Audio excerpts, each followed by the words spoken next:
Бранко, юна, конякове, подореше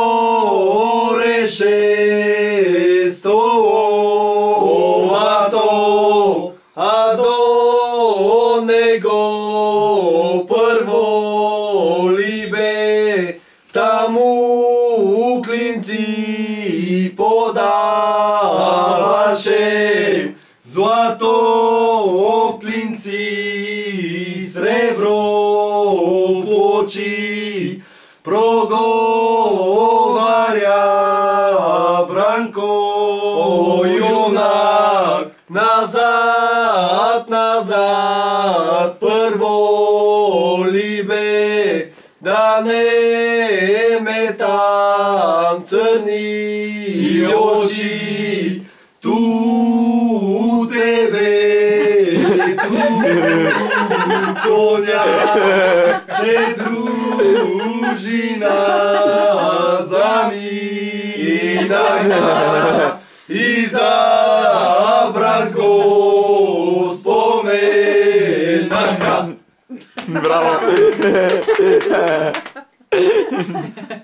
Добре сме, нали? Много. Добри. Личи си тренировката. Кой ще кажа? Ти!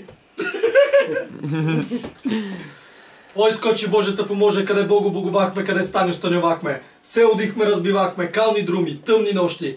Мор калпаци погубихме, врани коне изморихме. И тук Бог ни нанесъл наш домакин. Той ядеше и пиеше на позлатени трапези и се на Бога болнеше за юнаци коледари. И Бог го надари с юнаци коледари. И вие, дружина, кажете амин. Амин, амин, амин.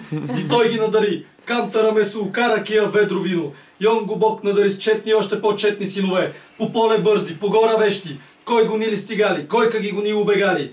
И Бог го дари злато и сребро, па не може да го дома закарат, па го на кръст разсекла, па го пред врата стовария, па го през прага пред Търкулия, па им се е яло и ковало като лед по вода, като лисица под воденица.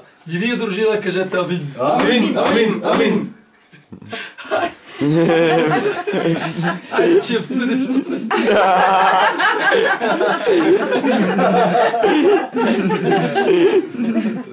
Да седнете да починете.